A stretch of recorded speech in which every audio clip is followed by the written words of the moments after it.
এ কি, হঠাৎ আকাশটা এত অন্ধকার হয়ে গেল কেন? এখন কি ঝড় উঠবে? আমার ভীষণ ভয় করছে। ও মাঝি ভাই, নৌকা তাড়াতাড়ি চালাও। দিদিমণি, এখন তো নৌকা পাড়ে নেওয়া যাবে না। আপনি চুপ করে বসে থাকুন, ভয় পাবেন না। কিন্তু আমি চুপ করে বসে থাকতে যে পারছি না। আমার ভীষণ ভয় করছে। আমি কোনো সাঁতারও জানি না। ভয় পাবেন না দিদি, আমরা সকলেই আপনাকে সাহায্য করব, কিন্তু আপনি যাবেন কোথায়? আমি রূপনগরে যাব।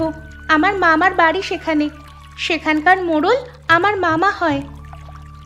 ও, আপনি বিমলচন্দ্র রায়ের বাড়ি যাবেন? আপনি চেনেন তাকে? চিনি বই কি, আমার বাড়ি তো ওই গ্রামেই। আর ভয় পাবেন না দিদি, আমি আপনাকে সাবধানে নিয়ে যাচ্ছি। আমাদের গ্রামের অতিথি বলে কথা আপনি। ও মা গো, নৌকাটা ডুবে যাবে নাকি? আমি তো সাঁতারও জানি না। বললাম তো আমি আছি, আপনি শান্ত হন। যতক্ষণ আমি আছি ততক্ষণ আপনি এই নদীতে ডুববেন না, নিশ্চিন্ত থাকুন। যদি সত্যি ডুবে যাই তখন? তখন আমি আপনাকে বাঁচিয়ে তীরে তুলে দেব। এবার নিশ্চিন্তে বসুন তো। হে বিধাতা, তুমি আমাকে বাঁচাও। শক্ত করে ধরে থাকুন, আর একটু পরই নৌকা থেমে যাবে। আমরা কি পৌঁছে গেছি? হ্যাঁ, আমরা পৌঁছে গেছি। ওই তো ওই সামনেই আমরা নেমে যাব।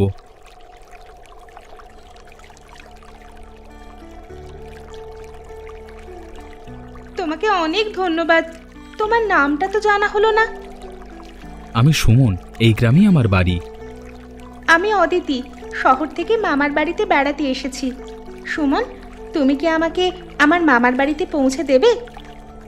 নিশ্চয়ই, আপনি আমার সাথে চলুন, আমি পথ দেখিয়ে নিয়ে যাচ্ছি।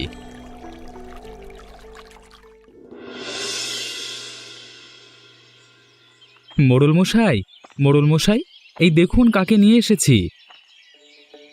আরে, এ যে অদিতি মা, আমার ভাগ্নি। মারে, তুই শহর থেকে কখন এলি? তুই আসবি আমাকে একটা খবরও দিলি না, তো মদনকে পাঠিয়ে দিতাম। আসলাম হুট করি, তাই আর বলা হয়নি। কেমন আছেন মামা? এবার অনেক দিন পরে এলাম। আমি তো ভালোই আছি, তবে হুট করে তোকে দেখে মনটা আরো ভালো হয়ে গেল। এবার কিন্তু কিছুদিন থাকবি। হ্যাঁ মামা, এবার বেশ কিছুদিন থাকবো। গ্রামটাকে দেখবো, সবাইকে চিনবো। আর এই সুমন না থাকলে আজকে যে আমার কি হতো। কেন রে মা, কি হয়েছিল কি? বাবু, এই দিদিমণিটা কি সুন্দর দেখতে। মানে শহরের মেয়েরা কি সকলেই এত সুন্দর হয়? হ্যাঁ হ্যাঁ হয়। কেন, আগে কখনো শহরের মেয়ে দেখনি? কোত্থেকে দেখবো? আমি কি কখনো শহরে টরে গেছি নাকি? সুমন, তুই আমার ভীষণ উপকার করেছিস রে। নদীর মধ্যে ঝড় উঠেছিল শুনছি। তুই যদি না থাকতিস তাহলে আমার ভাগ্নির কি হতো কে জানে। হ্যাঁ মামা, আর যদি সুমন না থাকতো তবে আমি হয়তো নদী থেকে বেঁচে ফিরতাম না। তুই শুধু আমার ভাগ্নির প্রাণ বাঁচাসনি রে সুমন, আমার মানও বাঁচালি। আরে মোড়ল মশাই, এটা তো আমার কর্তব্য। গ্রামের অতিথি বিপদে পড়েছে, সাহায্য করা তো আমার কর্তব্য। তোমার মতো মানুষ এখনকার দিনে বিরল সুমন। তোমাকে অসংখ্য ধন্যবাদ। ঠিক আছে রে মা, এবার তুই ভেতরে যা। অনেকটা পথ এলি, কিছু খেয়ে নে। ঠিক আছে মামা।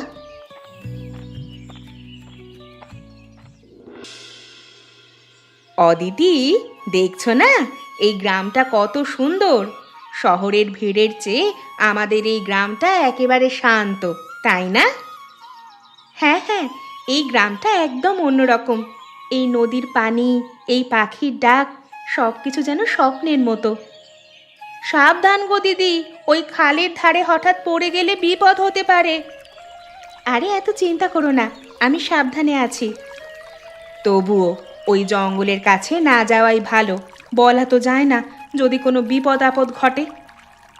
এই দেখো, নদীর ধারে কেমন সবুজ। এখানে দাঁড়াতে আমার ভীষণ ভালো লাগছে। তুমি শহুরে মেয়ে, তোমার গ্রামে সব কিছুই ভালো লাগবে। আর এদিকে আমাদের আবার শহরে যেতে ইচ্ছে করে। তাই? তা সমস্যা কি? যাবে, আমি নিয়ে যাব তোমাদের। সত্যি? জানো দিদি, আমার না শহরে যাওয়ার খুব ইচ্ছা, কিন্তু দাদা কখনোই আমাকে সাথে নিয়ে যায় না। ও থাক, আর মন খারাপ করো না, আমি তোমাকে নিয়ে যাব। এই দিদি, এই সরো সরো ওখান থেকে, মনে হচ্ছে তোমার পায়ের কাছে একটা সাপ। সাপ? ও বাবা গো, কই সাপ? আমার সাপের নাম শুনলেই রক্ত জমে যায়। আউচ আউচ, আমার পায়ে কি যেন কামড়ে দিল। অদিতি, অদিতি কোথায় কামড়ালো দেখি। হায় বিধাতা, ওই যে সাপটা পালিয়ে গেল। তখন বললাম সাপ, সরে দাঁড়াও, শুনলে না কিছুতেই। এখন কি হবে? অদিতি, অদিতি দেখি তোমার পায়ে বেঁধে দিই। ও বৌদি, ওই দেখো দাদা যাচ্ছে, দাদাকে ডাক দাও। এই সুমন, তাড়াতাড়ি এদিকে আসো না ভাই, এই দেখো শহরের দিদির পায়ে সাপ কামড়ে দিয়েছে। কোথায় কামড়ালো? আচ্ছা আচ্ছা, চিল্লাচিল্লি করো না, চুপচাপ থাকো, আমি দেখছি। এটা বিষধর সাপ নয়, চুপ থাকো। আরে আমি এটা ঠিক করতে পারবো। সরলা, ওই গাছ থেকে কিছু ঘাস নিয়ে আসো তো, আমি জখমে বাঁধবো। ঠিক আছে দাদা, আমি এক্ষুনি যাচ্ছি।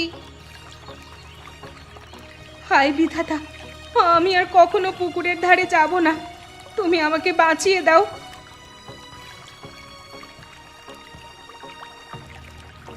ভয় পাচ্ছ? বেশি ভয় পাবার কিছু নেই, আমি আছি। এই সাপের তেমন একটা বিষ নেই। তাছাড়া আমি যে ঘাসটা দিয়েছি, এটা একটু পর ঠিক হয়ে যাবে। গ্রামে সব সময় বিপদ রয়েছে, শহরের মেয়েরা এই জীবনে একটু অভ্যস্ত নয়। দিদি, তোমাকে আমি সাবধান করেছিলাম, আমাকে প্লিজ আমার মামার বাড়িতে নিয়ে যাও। তোমাকে অনেক ধন্যবাদ সুমন, তুমি বারবার আমাকে বিপদ থেকে উদ্ধার করছো। এটা কোনো ব্যাপার না, তুমি আমাদের অতিথি, এটা আমার কর্তব্য। এবার ধীরে ধীরে চলো। হ্যাঁ চল রে সরলা, আমরাও বাড়িতে যাই। হ্যাঁ বৌদি চলো। দাদা, তুই দিদিকে সাবধানে মোড়লের বাড়ি দিয়ে আয়, আমরা চললাম।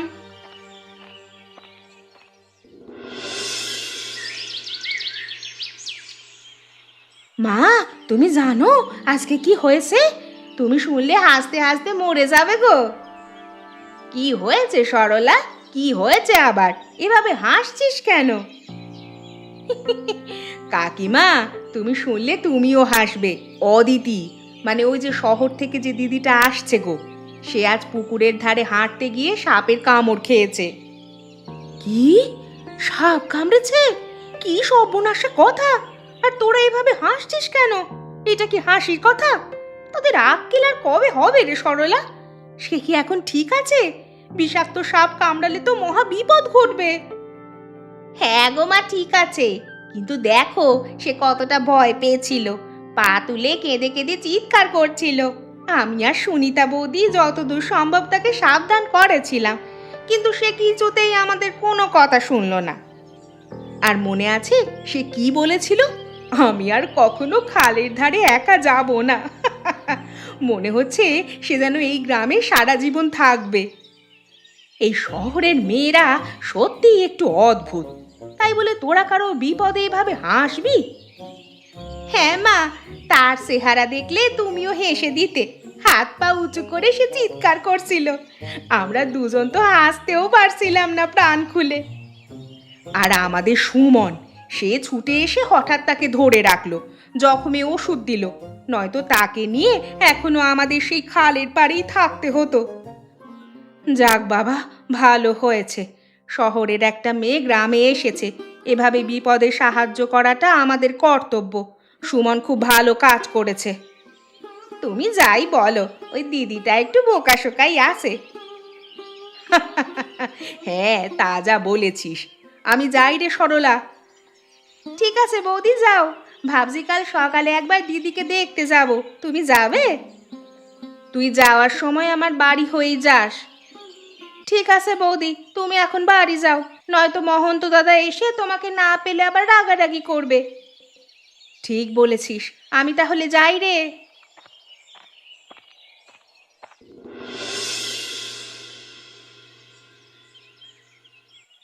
কি শুনলাম আমার অদিতি মাকে নাকি সাপে কামড়েছে? আরে ও সুমন, ওকে হাসপাতালে না নিয়ে গিয়ে বাড়িতে আনলি কেন? হ্যাঁ মোড়ল মশাই, তো তবে চিন্তার কিছু নেই, আমি প্রাথমিক চিকিৎসা দিয়েছি, আশা করছি আর কোনো অসুবিধা হবে না। তেমন বিষাক্ত সাপ কামড়ায়নি। ওর জ্বর আছে বেশ, গলা ব্যথা আর মাথা ব্যথাও শুরু হয়েছে। দুদিনের মধ্যে আশা করি এটাও ঠিক হয়ে যাবে। মামা, তুমি কোনো চিন্তা করো না, আমি ঠিক হয়ে যাব। আমার পায়ে আর কোনো যন্ত্রণা নেই। আমি কোনো রকম ঝুঁকি নিতে চাই না মা। তোমার কিছু হলে আমি তোমার মাকে কি জবাব দেব বলো তো? তোমার কোনো সমস্যা হলে বলো, আমি তোমাকে হাসপাতালে নিয়ে যাচ্ছি। মোড়ল মশাই, আপনি এত চিন্তা করবেন না। তবুও যদি বেশি সন্দেহ লাগে আপনি একজন ডাক্তার দেখিয়ে নিতে পারেন। কর্তামশাই, আমি কি কানাই ডাক্তারকে একবার খবর দিয়ে আনবো? আরে না না, লাগবে না ডাক্তার আনা, আমি ঠিক আছি। মামা, তুমি আমাকে নিয়ে এত চিন্তা করো না। ঠিক আছে, তবে আমি এ ঘরেই থাকবো, তোমার উপর চোখ রাখবো। তুমি ঠিকমতো বিশ্রাম নাও মা। আমি তাহলে যাই। কোনো প্রয়োজন পড়লে অবশ্যই আমাকে আবার খবর পাঠাবেন, কেমন? তোমাকে অনেক ধন্যবাদ সুমন। কর্তামশাই, অভয় দিলে একটা কথা বলবো। বেশি ভনিতা না করে কি বলবি বল। কইছিলাম কি কর্তামশাই, আপনার মনে হচ্ছে না এই সুমন দিদিমণির প্রতি একটু বেশি আগ্রহী? কি বলতে চাইছিস খুলে বল। তুই তো জানিস আমি এসব পেঁচানো কথা বুঝি না।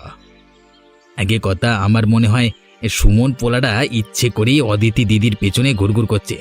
আমি একদম নিশ্চিত এর পেছনে কোনো একটা কারণ আছে। মাথার মধ্যে সারাক্ষণ এসব কুটবুদ্ধি আঁটে, তাই না? আর একটা ফালতু কথা বললে এক থাপ্পড়ে এ গালের দাঁত ও গালে দেব। যা এখান থেকে, যা। সত্যি কথার ভাত নেই, সত্য বললাম, আপনার ভালো লাগলো না। কি হয়েছে মামা? ও কিছু না মা, তুমি ঘুমাও, আমি তোমার পাশেই আছি। ঠিক আছে মামা। হায় রে, আর কতদিন এই কষ্ট ভোগ করতে হবে? ঘরে কিছুই নেই, দুবেলা দুমুঠো খেয়ে বাঁচবো তেমন উপায় যে আর দেখছি না। ঠিকই বলেছো মা, কালকে সারাদিন চুলোয় আগুনই জ্বলেনি, আজ সকালে যে কিছু ব্যবস্থা করব তেমন উপায়ও নেই। এভাবে আর কতদিন চলবে মা? সংসার চালানো যে কত কঠিন তা আজ হাড়ে হাড়ে টের পাচ্ছি রে মা। সুমন্ত নিজের মতো চেষ্টা করছে, কিন্তু তারও হাতে কী বা আছে। মা, আমি বলছিলাম কি, আমি কি একবার মোড়ল বাড়ি যাব? যদি কোনো কাজ পাই তাহলে এই বেলাটা অন্তত খেতে পারবো। তুই লোকের বাড়িতে বাড়িতে কাজ করিস, এটা যে আমার একদম পছন্দ নয় রে মা। না খেয়ে থাকবো সেও ভালো, তবুও তোর কারো বাড়িতে কাজ করতে যেতে হবে না। তাহলে কি করব মা? এছাড়া যে আর কোনো উপায়ও পাচ্ছি না। সরলা, সুমনকে ডেকে আন। ওকে না বললে হয়তো কোনো ব্যবস্থা হবে না। কিছু না কিছু করার পথ তো বের করতেই হবে। ঠিক আছে মা, আমি দাদাকে ডাকছি।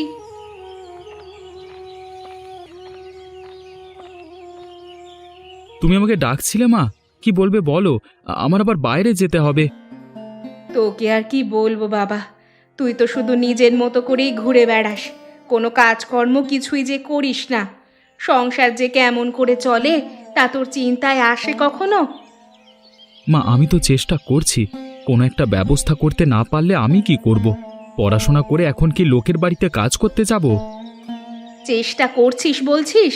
কেমন চেষ্টা করছিস? হ্যাঁ, ঘরে এক মুঠো চাল নেই, চুলোয় আগুন জ্বলে না, আমি আর সরলা না খেয়ে বসে আছি।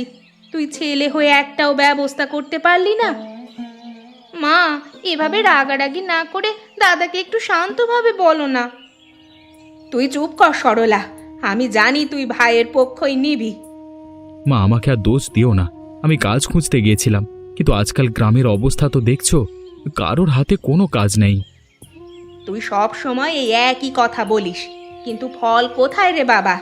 আমি তোকে কষ্ট করে খেয়ে না খেয়ে বড় করেছি, ভেবেছিলাম আমার কোনো চিন্তা নেই, তুই আমার শেষ ভরসা হবি। আর আজ? মা, কেঁদো না, দাদা ঠিক একটা ব্যবস্থা করবে। আমি বরং একটু মোড়ল বাড়ির দিকে যাই। হ্যাঁ মা, এবার আমি সত্যি কিছু একটা করব, তোমরা শুধু আমার উপর ভরসা রাখো।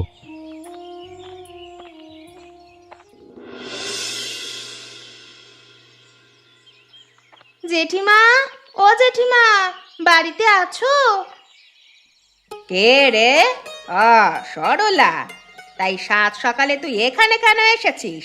কি খবর রে? জেঠিমা, আমাদের ঘরে আজ কিছুই নেই। মা সকাল থেকে কিছু খাননি। আমি ভেবেছিলাম আপনি যদি আমাদের একটু সাহায্য করেন। কি বললি? সাহায্য? বলি আমরা কি তোর মায়ের অভাব পূরণ করার ঠেকা নিয়েছি? যতবার এসেছিস ততবারই বলেছি আমাদেরও খরচের শেষ নেই। শহর থেকে অতিথি এসেছে, তার খাওয়া দাওয়া, যত্ন, অন্যান্য খরচ সবই তো আমাদেরই করতে হয়। বলি কি কর্তামা, এদেরকে কিছু দিলেই পিছে পড়ে যাবে। আপনি বরং বলুন ওর দাদা সুমনকে আমাদের খেতে কাজ করতে পাঠাক, তাহলে আপনারও লাভ হবে। ভালোই বলেছিস রে মদন। শোন সরলা, যদি সত্যিই তোর নেহাতি সংসার চালাতে না পারিস তাহলে তোর ভাইকে আমার জমিতে কাজ করতে দে। মজুরি খুব বেশি পাবি না, তবে না খেয়ে মরতে হবে না। জেঠিমা, আপনি এমন কথা বলতে পারলেন? আমার দাদা তো পড়াশুনো করেছে, কষ্ট করে স্কুল কলেজ শেষ করেছে। আপনি চাইলে অন্য কোনো কাজ দেন। বেশি কথা বলিস না, এত ফুটানি ভালো না রে সরলা। এই গ্রামে আমার কথাই শেষ কথা। পড়াশুনো করে কি বড় অফিসার হবে ও? আমার খামারে কাজ করলে অন্তত কপালে ভাত জুটবে, না হলে তোকে আর তোদের মাকে পথে বসতে হবে। কি হলো রে সরলা, তুই বাড়ি যা, বাড়ি গিয়ে বরং তোর দাদাকে পাঠা। পেটে ভাত না গেলে ওই বিদ্যাও কোনো কাজে আসবে না, বুঝলি?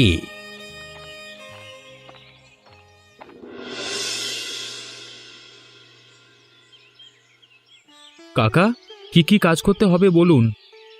ওরে বাপরে, আজকে আমাদের শিক্ষিত সুমনবাবু খেতে নেমেছে নাকি? এই দেখুন কর্তামশাই, পড়াশোনা করে শেষমেশ নাগল ধরতেই হলো।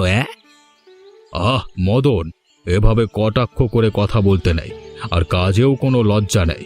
সুমন, তুই আপাতত ক্ষেতের আল সমান করে দে। ঠিক আছে কাকা, আমি সব করে দিচ্ছি।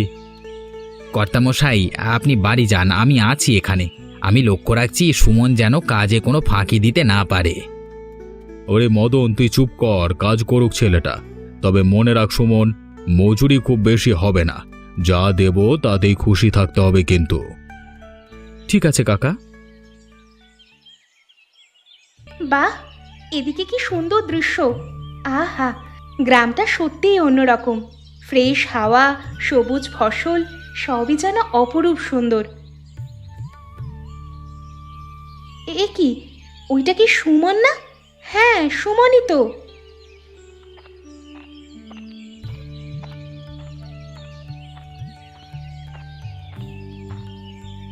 এই সুমন, তুমি এখানে কি করছো?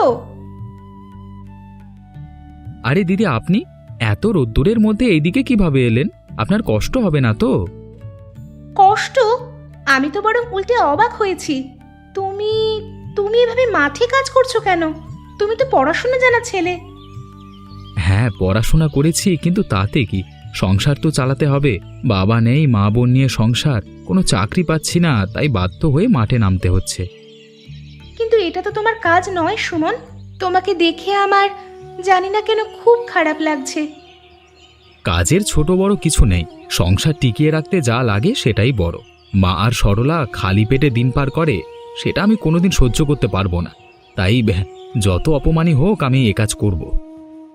তুমি সত্যিই অন্যরকম সুমন। আমি ভেবেছিলাম তুমি শুধু সাধারণ একজন গ্রাম্য ছেলে, কিন্তু আজ তোমাকে দেখে বুঝলাম তুমি আসলেই বড় মনের মানুষ। আমি শহরে ফিরে গিয়ে তোমার জন্য একটা কাজের ব্যবস্থা করব, তুমি কোনো চিন্তা করো না। ধন্যবাদ দিদিমণি, আপনি বাড়ি যান, এই রোদ্দুরে থাকবেন না। কিন্তু আমি তো গ্রাম ঘুরবো বলে বেরিয়েছি। একা একা ঘুরবেন? আবার কোনো বিপদ ঘটলে? আরে ও মদন দাদা, তুমি এই দিদিমণিকে নিয়ে আমাদের বাড়ি যাও, সরলা দিদিমণিকে নিয়ে গ্রাম ঘুরিয়ে দেখাবে। ঠিক আছে ঠিক আছে, নিয়ে যাচ্ছি। সেই ফাঁকে তুমি আবার কাজে ফাঁকি দিও না। আমি এক্ষুনি ফিরে আসছি।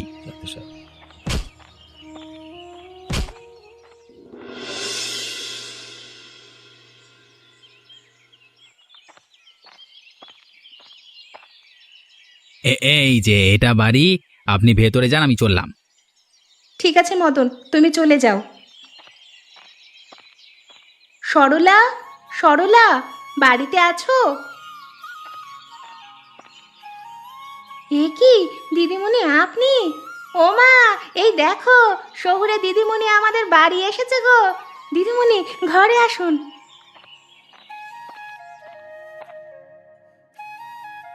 ও দিদিমা, তোমাকে আজ আমাদের ঘরে পেয়ে খুব ভালো লাগছে। গ্রামে তো এমন অতিথি কদাচিৎ আসে।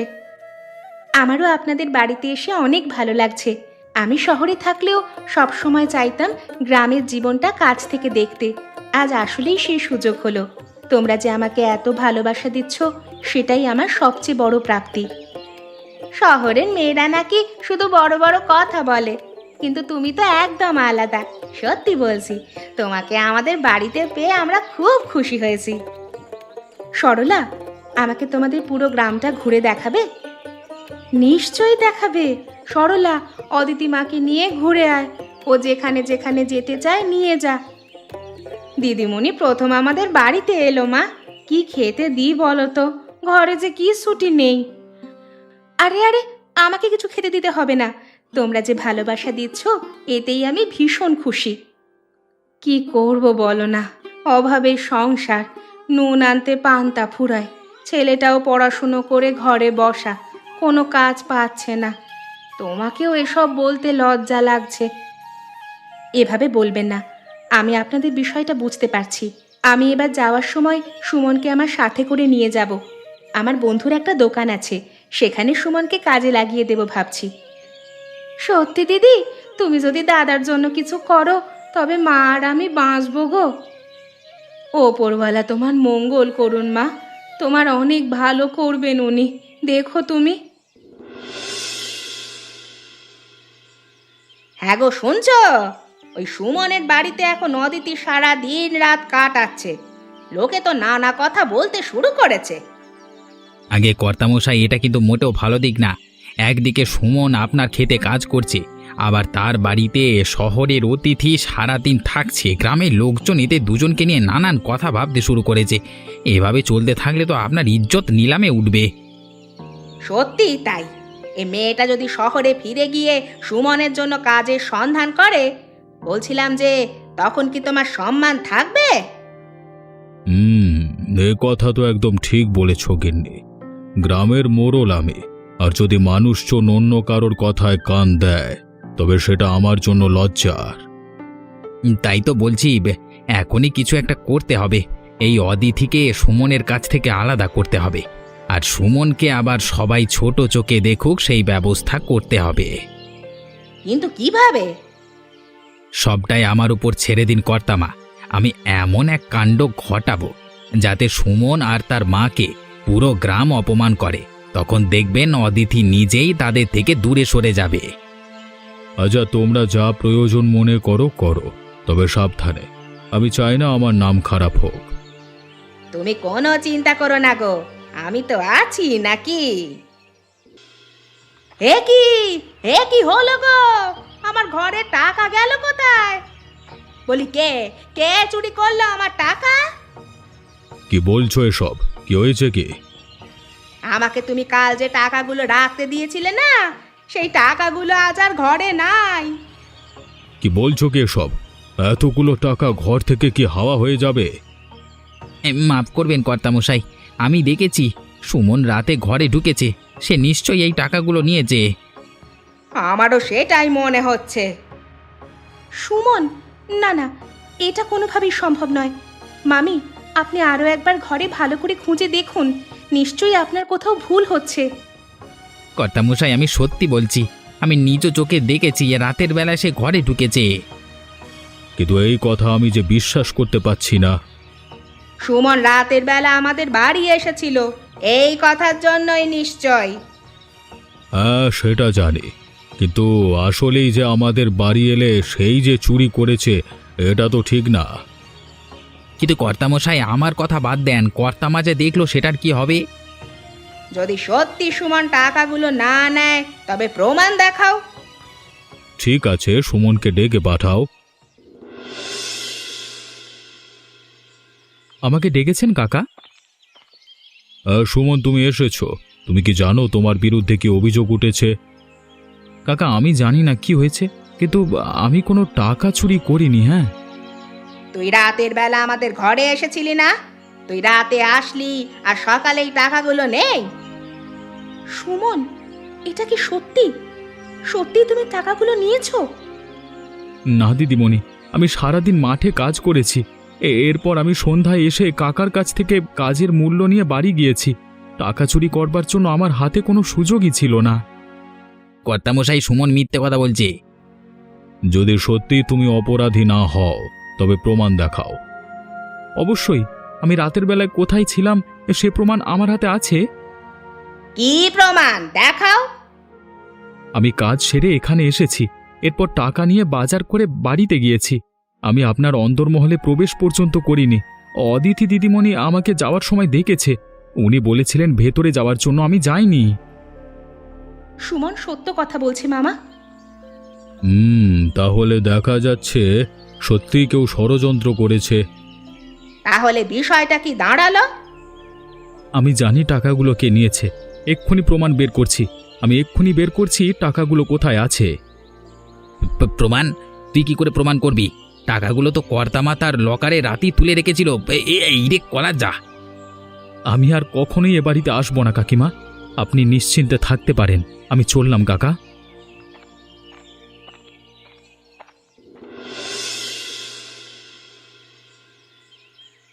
সত্যি সময় এত দ্রুত কেটে যায়। এই তো সেদিন এলাম, আজ আবার যাওয়ার ঘন্টাও বেজে গেল। দিদিমণি এত কষ্ট করে আমাদের সঙ্গে থাকলেন, কিছু মনে করবেন না। তোমাদের সাথে থাকতে পেরে আমি অনেক আনন্দিত সরলা। তোমাদের কথা আমি সব সময় মনে রাখব। তোমাকে পেয়ে আমরাও সবাই অনেক আনন্দিত। অনেক ভালো থেকো, আবার এসো মা। ঠিক আছে, আমি এবার শহরে ফিরব, কিন্তু মনে রাখবেন আমি সব সময় আপনাদের কথা মনে রাখব। আর আমি অবশ্যই শহরে ফিরে সুমনের জন্য একটা কাজের খোঁজ করব। দিদিমণি আবার আসবেন তো? নিশ্চয়ই সরলা, শহরে গেলে ফিরে আসা সহজ হবে না জানি, কিন্তু আবার যখন সুযোগ হবে আমি নিশ্চয়ই আসব। আমাকে ক্ষমা করবেন দিদিমণি, আমার জন্য আপনার অনেক কিছু সহ্য করতে হয়েছে। বরং তুমিই আমাকে ক্ষমা করো সুমন। আমার জন্য চোরের অপবাদ পর্যন্ত কাঁধে নিয়েছো তুমি। এসব কথা থাক মা, বেলা পড়ে যাচ্ছে। তুমি এখন রওনা দাও মা, তোমার যাত্রা শুভ হোক। সুমন, অদিতিকে এগিয়ে দিয়ে আসো। ঠিক আছে মা, চলুন দিদিমণি। এমনই মজার মজার গল্প দেখতে আমাদের চ্যানেলটিকে সাবস্ক্রাইব করতে ভুলবেন না।